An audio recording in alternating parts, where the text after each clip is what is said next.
¿Qué tal amigos? Buenos días, buenas tardes, buenas noches, indistintamente la hora que vean este programa. Bienvenidos a un nuevo episodio de Las Cosas Como Son, con una invitada muy especial, una activista política, abogada. No puedo decir que es TikToker porque al final de cuentas no la considero como un TikToker, pero que creo que evidentemente utiliza las plataformas o las redes sociales para mostrarle a la gente qué es lo que piensa y qué es lo que opina, y evidentemente eso a algunos les gusta o no les gusta. Mónica, bienvenida, qué gusto tenerte en Las Cosas Como Son. María Andrés, muchísimas gracias a todas las personas que nos escuchan y sobre todo por darnos el espacio para estar acá. No, encantado. Cuéntanos un poquito quién es Mónica Luzárraga. Yo sé que te dicen Luzarriaga, no le ponen tilde al apellido, en fin, todas estas cosas que tienes hoy, que estás en el escenario, en la esfera pública o política, por así decirlo. Es el karma de mi vida, me ha perseguido desde que soy chiquitita.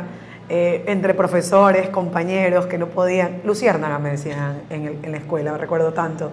No, Mónica Luzárraga, más o menos un poco lo has dicho tú, soy abogada de profesión, me he dedicado la mayor parte de mi vida al ejercicio del servicio público. Actualmente soy docente universitaria de posgrado, abogada litigante convencida, penalista apasionada y eso, mamá, esposa, hija. No me gusta que me digan activista política, ¿sabes? Me gusta más bien que me digan activista por derechos humanos. Okay. Creo firmemente que eso es una de las cosas que me ha atravesado desde que salí del servicio público y es de lo que más me motiva, lo que más me llama y lo que me fuerza todos los días a seguir haciendo lo que hago en el TikTok y en otras redes sociales. ¿Por qué crees que los derechos humanos al final de cuentas terminan siendo esa piedra angular o eso que mueve o que inspira a Mónica levantarse todos los días para al final de cuentas darle una mejor ciudad, un mejor país, un mejor mundo, no solamente a tus hijas, sino también a las siguientes generaciones? ¿Qué es lo que motiva? Hay días que yo me levanto y de verdad, con el cansancio, con el estrés, con la presión, en ocasiones hasta con el hate que muchísimas personas te lanzan porque no te conoce, porque no sabe quién eres, creen saber, incluso tener la percepción de por qué uno hace las cosas sin entender realmente por qué uno hace las cosas. Entonces yo me levanto y me cuestiono y digo, esto es necesario, o sea, de verdad, seguirme agotando, seguir haciendo esto en distintas posiciones, ¿no? Pero pienso que hay algo más importante y no es algo que nació ahora, es algo que me ha motivado a mí desde pequeña. Yo siempre creía en la justicia. Y como siempre creí en la justicia, para mí nunca fue difícil saber que yo iba a ser abogada en algún momento de mi vida, porque era la que andaba defendiendo a todo el mundo. Y en esa concepción de la justicia y de los derechos, una de las cosas que yo me planteo siempre es que siempre hay que ser imparcial, siempre hay que ser objetivo. Entonces, los derechos humanos nos pertenecen a todos, es algo de lo que no nos podemos jamás desapegar ni desvincular. Y si yo exijo, por ejemplo, el derecho a la vida, y entonces hay quienes dicen, yo creo en esto, pero cuando pasa esto, entonces lo comienzo a relativizar, yo no hago eso. Porque creo firmemente en los derechos que nos transversalizan a todos, que nos pertenecen a todos, que en ocasiones pueden estar limitados o restringidos bajo ciertas circunstancias, pero que jamás dejamos de ser seres humanos. Y si creemos que esa calidad de seres humanos, que la alcanzamos históricamente, que nos representa quizás como una sociedad que avanzó en el mundo, no puede en este momento relativizarse, como yo lo digo, y creer que en ciertas ocasiones podemos o no, o deberíamos prescindir de los derechos humanos. Esa es la voz que me llama todos los días y que me dice, no descanses, no te agotes, sigue ahí. Sigue dándole. Sigue haciendo TikTok, sigue haciendo algún tipo de contenido. Mónica, desde tu perspectiva, al final de cuentas, ¿crees que realmente estamos viviendo un Ecuador de justicia o estamos viendo una justicia acelerada para ciertos casos, acelerada en ciertos temas que evidentemente les interesa a unos y a otros no, pero que al final de cuentas, ¿qué es lo que está pasando al final de cuentas en esta concepción? Porque te escuché hablando sobre el tema de la justicia, sobre el tema de los derechos humanos, y sí, al final de cuentas en el deber ser o en la praxis eso debería pasar en el país, pero ¿crees que eso ocurre en el Ecuador? ¿Qué Ecuador estamos viviendo? ¿Qué Ecuador es el que avisoras? ¿Y qué Ecuador también es el que quisieras empezar a construir? Porque sé que estás empezando a construir un Ecuador también distinto, más allá de una ciudad distinta. Hay que aterrizar en dos momentos. El primer momento es si este Ecuador, esta sociedad que nosotros estamos viviendo actualmente, es una sociedad justa. Y la justicia no se agota en la reclamación o en la exigencia a través de la función judicial de ciertos derechos. Porque esa es la justicia jurisdiccional, a la cual tú vas y que necesitas un abogado, necesitas una voz y haces un ejercicio por un reclamo de alimentos, por un reclamo laboral, por un reclamo penal. Pero si tú me preguntas a mí, Mónica Luzárraga considera que esta ciudad y este país es justa para la vida de los ciudadanos, no es justa. Y no es justa para la madre que se levanta todos los días y se cuestiona si al final del día va a poderle dar 3 comidas al día a sus hijos. No es justo para el padre que trabaja en la informalidad y tiene que exponerse a las vacunas, a la extorsión, al peligro de esconderse detrás de una valla porque posiblemente haya una bala perdida o un ataque en algún momento. No es justa para el joven que está pensando en migrar porque siente que en este país no hay oportunidades. Y así un sinnúmero de injusticias sociales que terminan marcando el rumbo en una sociedad que primero evidentemente no está pensando en la dignidad del pueblo ecuatoriano. Un gobierno que no aterriza ninguna de las políticas públicas en las que muchos de los servidores públicos creemos y confiamos y que no termina materializándose en la vida cotidiana del ser humano.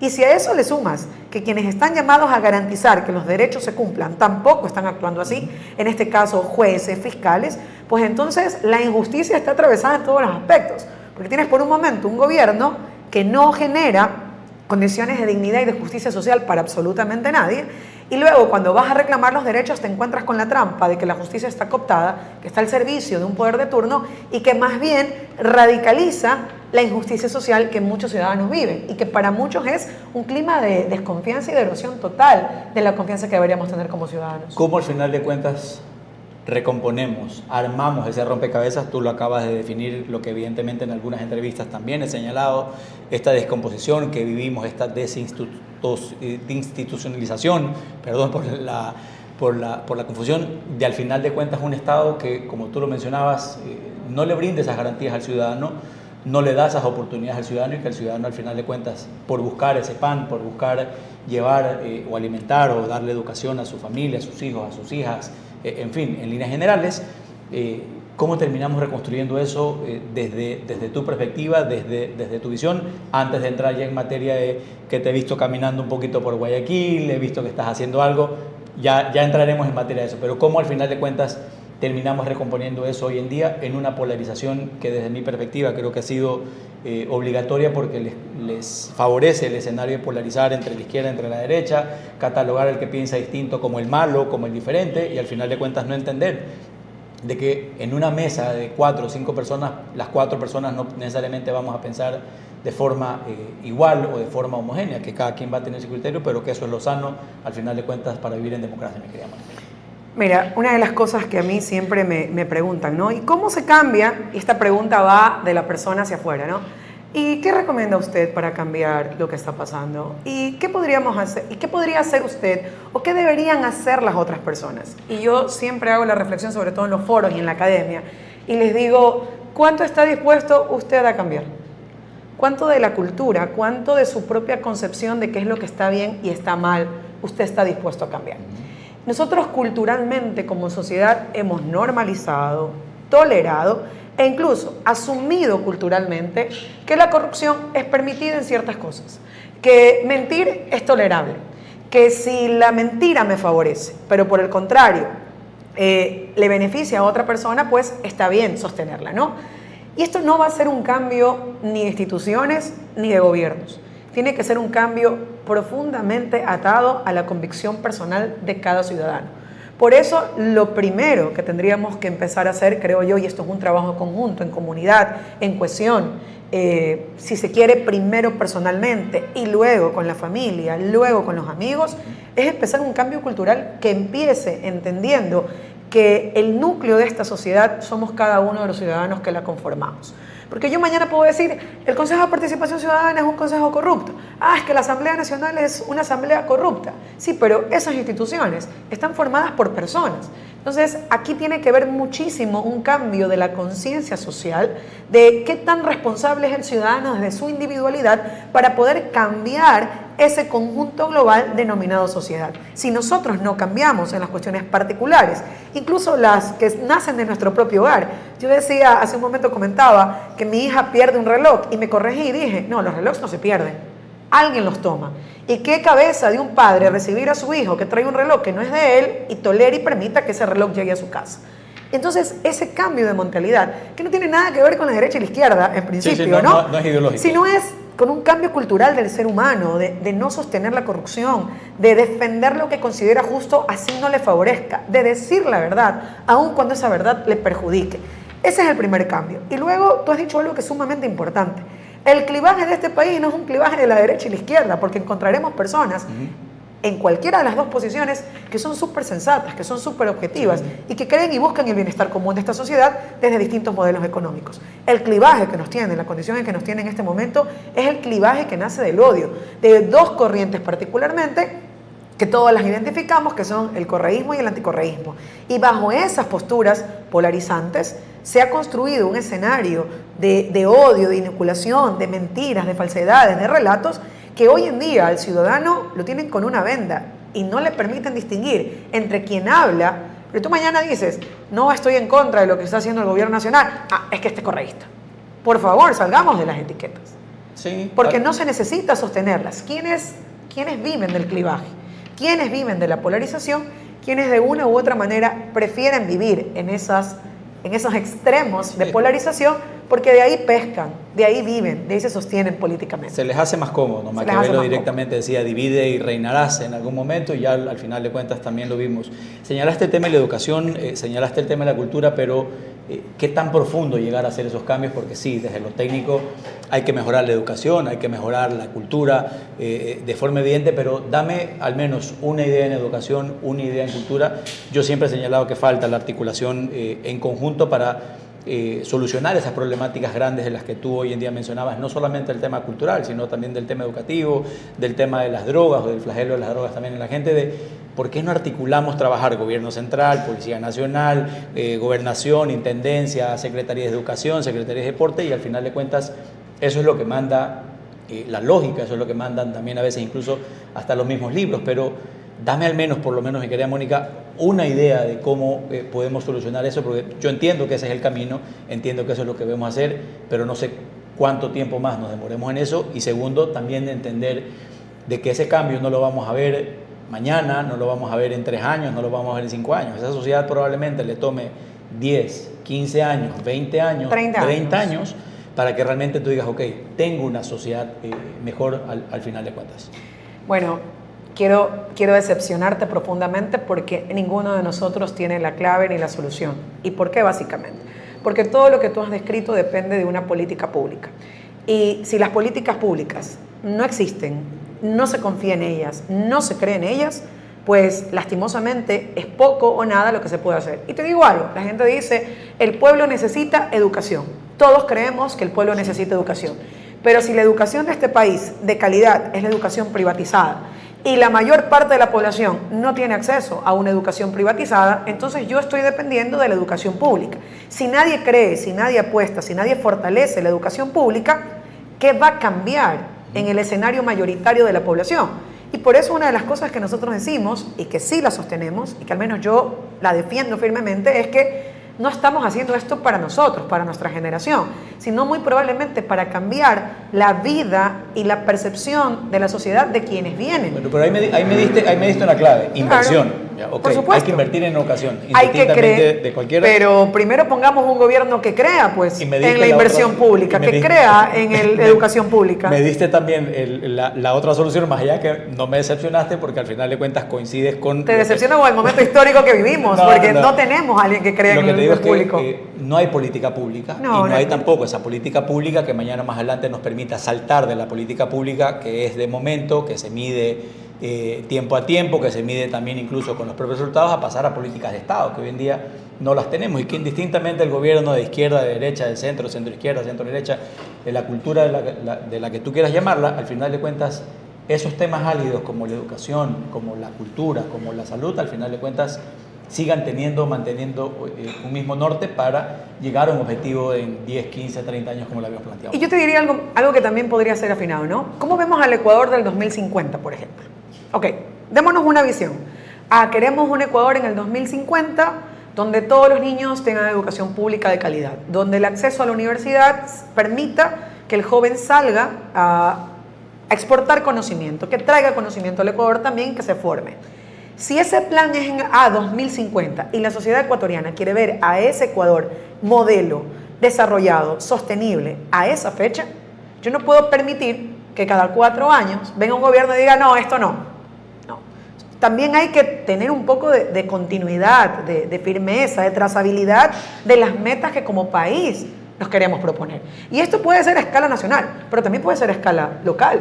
Correcto. El problema acá es que llegamos primero y no creemos, no confiamos y no somos de la visión de una política pública que aterriza en la vida y en la dignidad de las personas, porque estamos prefiriendo los intereses de las corporaciones.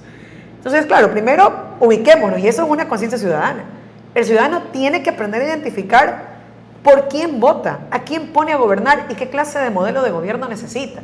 Y que se dejen, por favor, de votar por la sonrisa, por los ojos, porque como me veo, porque al final de cuentas eso es una puesta en escena. Sí, aunque a veces normalmente nos llevan hacia allá, ¿no? Correcto. Y ya vamos a ver también seguramente... La desinformación. Sumado a la desinformación, me quería, Mónica, el hecho de poder decirte, no desperdicies tu voto. Las encuestas falsas que también corren, no, ¿para qué? Mira, pana, solamente hay dos opciones, o es A o es B. Y al final de cuentas también hay, no soy evidentemente de ese pensamiento, he votado realmente por quien ha tenido los mejores planes de gobierno, digo, este es el que vota. No, pero no vote, no me interesa si gana o no gana. Yo estoy siendo congruente con lo que pienso, con lo que creo, y digo, mi voto va para Juan, va para, no voy a decir el otro nombre, va para Moisés. ¿No? Juan y Pedro. Va para Moisés, notas que no quería mencionar a Pedro, sino va directamente para Moisés, pero porque realmente me he tomado el tiempo de leer su plan de gobierno, no me he dejado llevar por la sonrisa, por la cara bonita, por lo que me diga el dirigente de barrio al final de cuentas, y sobre eso poder llegar a tener una conciencia. Creo que en eso le falta muchísimo, no solamente al guayaquileño, sino al ecuatoriano en general. Ya pasamos un poquito de lo macro y no voy a entrar directamente más en el tema de país, sino más bien en el tema ciudadano. ¿Qué es lo que motiva a Mónica Luzárraga caminar por Guayaquil, recorrer Guayaquil? Porque he visto que estás recorriendo Guayaquil, estás organizando algunos foros justamente promoviendo ciertas ideas con varios actores de distintas líneas políticas. Lo vi de hecho el día de ayer o el día 28 de mayo me parece que hiciste también un foro. ¿Cuántos foros más de estos vamos a tener? ¿Qué es lo que busca directamente ese foro y por qué enfocarlo directamente a Mónica? Con Mónica Luzárraga, perdón, ¿por qué enfocarlo directamente en Guayaquil? Van a haber todos los foros que sean necesarios para levantar la conciencia ciudadana, para democratizar la información, para abrir nuevamente el diálogo que tiene que existir en los barrios, en las comunidades, en las organizaciones sociales. Nos han convencido históricamente que hablar de política le pertenece al escenario de los partidos políticos, que de política, de democracia, de libertad y de autonomía te tienen que hablar únicamente los dirigentes, te tienen que hablar únicamente los dueños de los partidos, y eso es algo que para quien no viene de una estructura, de una militancia política, es mentira. ¿Y por qué te digo que es mentira? Porque una de las cosas que ha pasado alrededor de mi vocería o de mi presencia, sobre todo en redes sociales, es que muchísimas personas que por muchísimo tiempo han estado en silencio, calladas, que se han quizás hasta replegado en sus actividades personales, han comenzado a decir, oye, qué importante es volver a hablar. Hay una característica personal y es que yo he sido súper patriótica desde pequeñita. O sea, yo amo los himnos, escucho el himno nacional y me pongo la mano al corazón, escucho el himno a Guayaquil y fue parte de mi formación de pequeña. No sé si el profesor de música, el profesor de cívica, alguien tuvo que haber hecho lo suyo en mí de pequeña. Entonces soy muy también pegada al tema de las gestas heroicas de nuestro país. Y cuando vemos la historia, vemos también cómo se repite la historia, tú dices, bueno, pues estas fueron las condiciones naturales que tuvimos en su momento al liberarnos del yugo español. Estas fueron las condiciones naturales que tuvieron nuestros próceres en algún momento y que contra todas las adversidades estuvieron ahí, escondiéndose en fiestas, simulando, etcétera, pero que no permitieron vivir en yugo, vivir sin libertad, vivir sin derechos. Y así se han conseguido las gestas heroicas incluso en el mundo entero. Así se han alcanzado los derechos. Yo vengo de un movimiento universitario de izquierda que también salió a las calles a pelear por presupuesto universitario, que salió a pelear por mejores condiciones laborales, que salió a pelear porque realmente los estudiantes podamos estudiar. Y hoy esas condiciones se repiten. Guayaquil es una ciudad que en su momento la historia nos hablaba de los piratas que querían robarse la patria, que querían robarse el suelo. Sí, y entonces tú dices, bueno, ¿cuáles son los piratas de ahora? ¿Cuáles son las condiciones materiales en las que vive Guayaquil ahora? Tenemos alcalde, un alcalde secuestrado, ya no tenemos prefecta porque la prefecta decidió dar un paso al costado. Y entonces dices, una ciudad pujante, una ciudad esforzada, una ciudad que siempre tuvo valor, fuego, emprendimiento. Hoy es una ciudad que se esconde ante el miedo, la incertidumbre, la extorsión. Ciudadanos que ya no sienten ni siquiera la identidad de ser guayaquileños. Decían, somos los Madera de Guerrero. ¿Madera de qué somos ahora? Ya se ríe. ¿Qué clase de ciudadanía activa guayaquileña se está forjando? Entonces yo digo, bueno, si algo de lo que yo hago, si algo de ese esfuerzo, de esa vibra, les sirve para levantarse y decir, oye, es posible hacer, es posible cambiar, es posible salir a defender. Porque claro, estamos históricamente esperando que, es que ¿cuándo salen los compañeros indígenas a marchar? Sal tú también tienes voz, tú también importas en la construcción de una democracia más activa. Entonces, estamos haciendo eso, y no soy solamente yo, somos un grupo que se ha articulado alrededor del mismo nombre, que es la Fragua. O sea, la gente ayer en el foro decía, oye, ¿por qué dicen la Fragua? La Fragua. Le digo, vámonos a los momentos históricos de la Fragua de Vulcano y entendamos cómo se consiguió la gesta heroica del 9 de octubre de 1820 y por qué esa gesta heroica nos remontó luego al 24 de mayo de 1822. Entonces, es rescatar el valor, el fulgor, el fuego del guayaquileño y decirle, tú fuiste parte de la construcción de la historia que nos liberó y hoy también. Es un recorrido de levantar la conciencia patriótica. Sí, y al final de cuentas también darse cuenta de lo histórico que también fue Guayaquil, no solamente la gesta libertaria del Ecuador. La aurora gloriosa. El monumento en pleno malecón y 9 de octubre de Bolívar y San Martín no es solamente un escucho del otro lado del hemiciclo directamente, es algo muy simbólico que lo menciona Mónica y que quizás obviamente quienes tenemos. Pero realmente me deja sorprendido, Mónica, y me deja preocupado a la vez de sorprendido de lo que estás manifestando, el hecho de seguir teniendo temor en Guayaquil. ¿Crees realmente que hay temor en el guayaquileño, en el ecuatoriano en líneas generales? En general, sí. La gente... ¿A qué se debe ese temor? Bueno, pues vivimos en un clima de autoritarismo total, con una debacle institucional. Hay quienes hoy hacen reflexiones como, yo no voy a ser candidato, pero yo no quiero terminar como Aquiles Álvarez. Yo no voy a ser candidato porque no quiero terminar perseguido con mis empresas cerradas. Hay quienes incluso desde el sector empresarial que siempre históricamente también han permeado y han dicho, bueno, me gustaría apostar por esta nueva propuesta, me gustaría salir a foros, me gustaría salir a hablar. Y hoy te dicen, no hermano, es que no quiero tener al SRI tocándome la puerta. Y ese es el miedo a ese nivel. Pero el ciudadano no sale, no se reúne. Porque mira, el otro día fuimos a Pascuales. Esperábamos tener un conversatorio amplio con el sector de Pascuales y 2 horas antes que ocurra el conversatorio había ocurrido una balacera a una cuadra de donde se iba a desarrollar el conversatorio. Entonces eso también mutila la capacidad organizativa, también mutila el ánimo de muchísimas personas de salir de esos espacios, de convocarse, de hablar, de decir. Veía una entrevista hoy de Teleamazonas, se le pregunta a los ciudadanos de un sector de Guayaquil, oiga, y aquí los persiguen, aquí los extorsionan, y digo, ¿qué responsabilidad? Entonces decía, sí, aquí pasan las motos. Decía, sí, por eso mismo no le puedes hacer las preguntas así, porque vivimos en un clima total de, como te digo, de inseguridad, de incertidumbre, en donde el ciudadano ya no está seguro si realmente va a salir despidiéndose de la mañana, de su familiar y va a regresar en la noche. Sí, evidentemente lo que menciona Mónica también son cosas que preocupan al final de cuentas. Tuve la oportunidad de estar en el 2021 en México trabajando por una de las elecciones más grandes que hubo justamente en Latinoamérica. Cayó la pandemia, se juntaron las elecciones de diputados, de alcaldes, de regidores que le llaman allá al final de cuentas también a los concejales.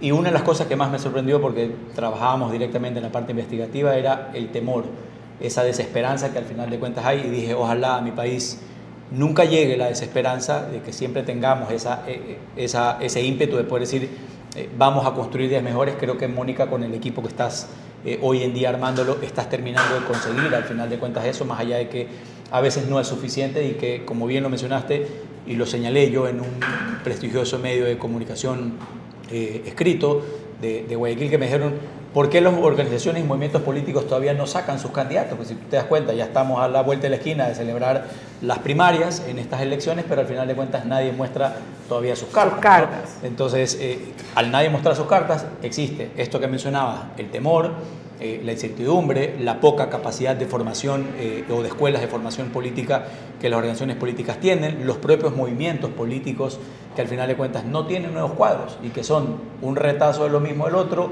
el famoso camisetazo en donde evidentemente vemos en Guayaquil.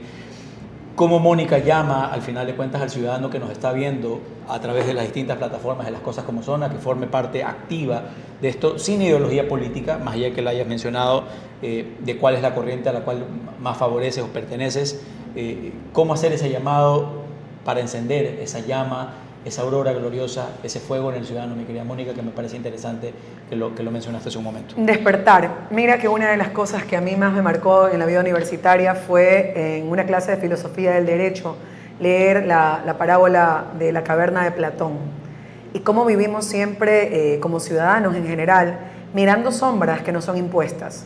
A mí me marcó.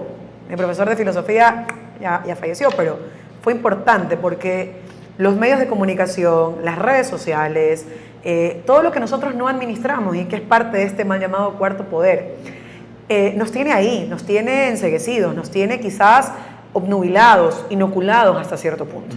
Entonces el ciudadano que hoy tiene distintas fuentes para obtener el conocimiento, que está viviendo la realidad, la cotidianidad de lo que sufre, de lo que ocurre, tiene que empezar hasta cierto punto, hasta como un autodidacta, a buscar información, porque hay que despertar, hay que salir de esa caverna, hay que sacarse la venda de los ojos y aunque nos cueste ver el sol de frente, aunque hiera ver la imagen real, es lo necesario.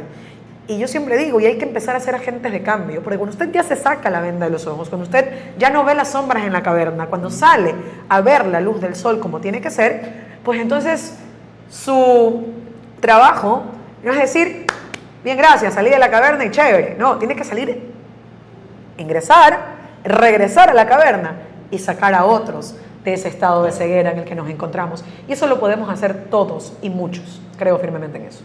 Excelente. Mónica nos comentaba un poquito esta visión que ella tiene justamente sobre salir. Por eso también se crea este espacio de Las Cosas Como Son, un espacio completamente neutral, objetivo, sin ideologías políticas, sin rodeos, sin mentiras, sin tapujos. Aquí decimos realmente las cosas como son. ¿Está ya la candidatura de Mónica Luzárraga en firme para la alcaldía? ¿Seguimos hablando de una precandidatura? ¿Seguimos hablando de alguna coalición? ¿De esperar tocar corazones? ¿O todavía estás construyendo ese llamado de las bases, o que las bases al final de cuentas se sumen y levanten la mano y le pidan y escriban la carta? Mónica, por favor, sé tú nuestra candidata, sé tú nuestra representante. Ayer me dijeron que eso era una mentira, dijo César Febres Cordero. Eso de la aclamación popular no existe. Y yo digo, sí existe. Sí existe. Se construye. Y nosotros además creemos no solamente en la construcción desde las bases, en llamar a todos independientemente de sus banderas políticas.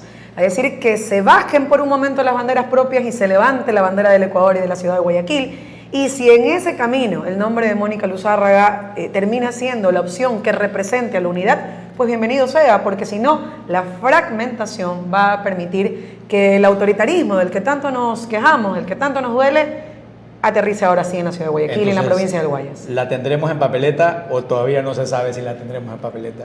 Si el corazón y la aclamación de todos los guayaquileños lo pide, sí. Interesante lo que nos comentaba Mónica dentro de esa entrevista. La hemos visto caminando, o la he visto caminando, para no hablar en líneas generales por todos. Creo que es un trabajo interesante que lo está haciendo. Mónica ya señaló también un poco de estas falencias que tiene la democracia, o la construcción de la democracia con la academia. La academia no se hace parte, no llama también a la gente al momento de decir, ok, hagamos un foro abierto sin ideologías políticas, por ese mismo temor que tiene, y no desde ahora, desde hace gobiernos atrás, que nadie llama realmente a construir esa sociedad, a entender que la política pública también se construye escuchando al ciudadano, también se construye escuchando a la gente, y sobre eso mejorar. Nada está escrito en piedra como los mandamientos. Pero ¿qué es lo que más te ha llamado, qué es lo que más te ha tocado, mi querida Mónica, en estos recorridos, en estas caminatas por Guayaquil? Porque sé que has estado en el suburbio, en los Guasmos, estuviste el 28 de mayo en Rivero Oeste, en un sector icónico de la ciudad de Guayaquil, muy cerca del glorioso estadio del equipo más grande y popular del Ecuador como Barcelona. Ya me fue rayando ahí, ya me fue rayando. Pero que al final de cuentas, de ahí también se construyó una ciudad, desde ahí también se construyó... ¿Qué opinión merece eso? Una de las cosas que más me ha tocado quizás es ver el abandono, ver cómo las postales de Guayaquil no son las calles principales, no son lo que nosotros como ciudadanos que hacemos parte también de esta ciudad vemos todos los días. Y entonces cuando ves esas postales que evidencian las brechas que no han sido solucionadas, las distintas realidades que tienen en los barrios, Si te vas al suburbio tienen una necesidad, si te vas a Monte Sinaí hay otra necesidad, si te vas a Socio Vivienda hay otra necesidad, si te vas a Sauces hay otra necesidad. Pero en todas ellas la gente te habla de abandono, te habla de que no son escuchados, te habla de que el político, el candidato llega simplemente para ofrecer, pero nunca para escuchar. Entonces, en ese sentido hay mucha gente que en cambio me ha dicho, ¿sabe que yo nunca pensé que usted iba a venir hasta acá? Y hemos tenido situaciones muy emotivas, muy humanas, porque de hecho hay quienes tienen una percepción de Mónica Luzarra, no, es que es una radical de izquierda, y se dan cuenta que en realidad soy muy cercana a la cotidianidad y a la vida diaria de ellos, ¿no? Lo que me permite hasta cierto punto no solamente empatizar, yo fui defensora pública muchos años, entonces conozco muchísimas realidades, muchísimas vulnerabilidades, y eso creo que me permite conectar con la gente desde otros aspectos. Permite que ellos también puedan ser mucho más sinceros y no te vean como un político, sino que te vean como alguien que siempre ha alzado la voz. Y si esas realidades pueden ser cambiadas, yo no creo en el clientelismo, no creo tampoco única y exclusivamente en las acciones sociales a través de fundaciones. Más bien, cuando he ido y he visto su desesperanza, he visto las condiciones de vulnerabilidad en las que viven, más bien intento hacerles comprender cómo sus decisiones, cómo su voto, cómo su responsabilidad democrática tiene que ver mucho con esas condiciones. Entonces, hacemos conciencia social y eso creo que nos va a permitir tener una ciudadanía más activa. Interesante lo que plantea Mónica, y me voy directamente a hacerle una siguiente pregunta que es ícono de este programa, que lo pueden seguir a través de las distintas plataformas digitales. Le vamos a dejar justamente aquí abajo cada uno de los links. Mi querida Mónica, si tuvieses que decirle las cosas como son, ¿a quién se la dirías y qué le dirías? Podría habérsela dicho a alguien en otro momento, pero hoy me voy a dirigir a los líderes, a las organizaciones, a los dueños de los partidos. El Ecuador demanda hoy algo más urgente.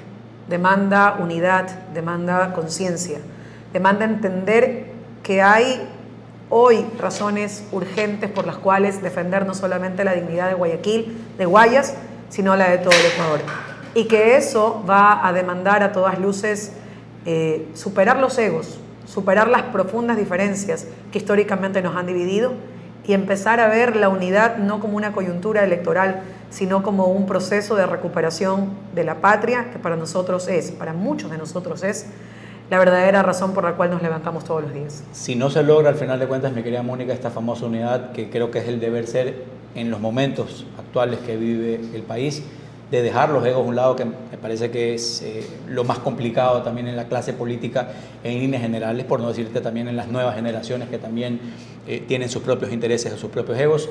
De no pasar eso, ¿qué hay? Pues entonces ahí le hablo al ciudadano y a la ciudadana que hace parte de esas estructuras.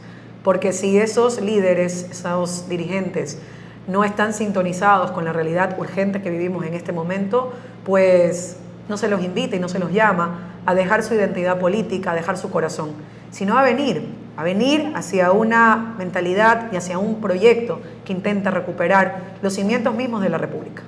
De llegar a ser concejal de Guayaquil, de llegar a ser alcaldesa de Guayaquil, ¿cuál sería el camino? ¿Cuál sería el norte en este ejercicio que estás haciendo, que me parece importante, me parece vital y que ojalá más candidatos o más posturas políticas también lo entiendan?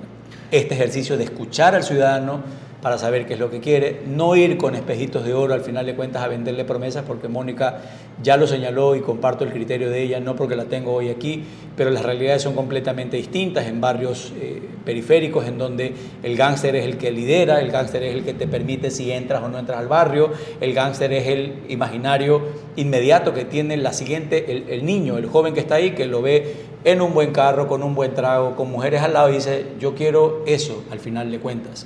Y no estamos construyendo nada. ¿Qué hacer para eso, mi querida Mónica? Y de llegar mañana más adelante a la alcaldía, porque me la dejaste boteando de que no está nada seguro, de que estás construyendo y consolidando al final de cuentas eso. ¿Cómo mejorar eso? ¿Cómo entender eso al final de cuentas en este Guayaquil, que para mí es la capital económica del país y de que es una ciudad evidentemente pujante para todo el motor económico del Ecuador? Mire, donde sea que nos ponga el destino, donde sea que nos ponga, Si nos da la oportunidad de gobernar, yo lo que tengo para ofrecerle a los ciudadanos es la misma convicción, el mismo trabajo y la misma perseverancia que siempre me ha caracterizado en el servicio público. Y que entienda el servicio público como un servicio para la ciudadanía, no para mí. Por eso hay que trascender de esa figura histórica en la cual el poder te pone acá y al ciudadano acá. Cuando lo correcto es aterrizar las decisiones que tengan que ser viables técnicamente, económicamente y legalmente, para poder atender con prioridad las necesidades urgentes, pero también estructurales que tiene la ciudad de Guayaquil y que podría tener cualquier ciudad y cualquier provincia y que también tendría el Ecuador. Y ese sería un modelo de gobierno, un modelo que mire no desde la verticalidad, sino desde el territorio, hacia quienes deberían ser los líderes de esa representación de la ciudad de Guayaquil. Entonces, lo que me estás diciendo, Mónica, es que mantendrías o seguirías fortaleciendo estas famosas áreas de gestión administrativa que hoy en día tiene el municipio de Guayaquil, y lo hablo como un empoderamiento al final de cuentas de estos comités barriales, que es un poco lo que recoge lo que menciona Mónica, es el que le dice mañana o más adelante al gobernante qué es lo que tiene que hacer, qué es lo que necesita. La idea tuya es, desde la concejalía o desde la alcaldía, es fortalecerlo, es amalgamar eso, o cuál un poquito es el panorama que tú avisoras ahí, mi querida Mónica, ya para ir cerrando el programa. Una articulación directa con las organizaciones y con los representantes de cada uno de los sectores de Guayaquil. Las AGAs son entes administrativos que han sido creados actualmente por el municipio de Guayaquil con la figura de Aquiles Álvarez, pero siempre digo, todo modelo debe ser revisado, tiene que ser corregido y todo puede ser perfectible.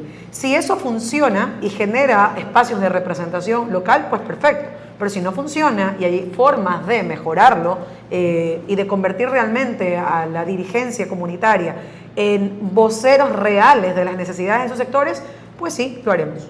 Interesante lo que nos planteaba Mónica Luzárraga, invitada especial que tuvimos en este episodio de Las Cosas Como Son. Un último mensaje para el ciudadano, para la gente que te está viendo, ya sabes cuál es tu cámara. ¿Qué le dirías al final de cuentas a la gente que te está viendo en este momento, mi querida? Bueno, este es mi momento publicitario. No, mentira. Yo siempre enarbolo una frase y la tengo ahí consignada en mis redes sociales. Creo firmemente que un mundo más justo y más humano es posible.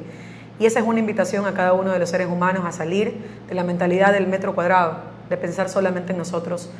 Hay que retomar los lazos comunitarios, hay que volver a ver a los vecinos no como enemigos, sino como esos lazos que necesitamos para constituir, para consolidar una sociedad movilizada alrededor del interés que parta, que salga de lo personal y empiece a mirar a lo colectivo como la razón de ser de todos. Interesante. Tuvimos a Mónica Luzárraga como invitada especial en este episodio de Las Cosas Como Son. No se olviden de seguirnos a través de las distintas plataformas de nuestro programa, y esperemos, mi querida Mónica, tenerte más seguido aquí cuando el programa ya esté un poquito más maduro, nos puedas ir tirando algunos adelantos más sobre el programa. Y nada, esta es tu casa, siéntete en confianza. Muchísimas gracias por haber aceptado la invitación, mi querida Mónica. A ti, Juan y Andrés, y un saludo a todos.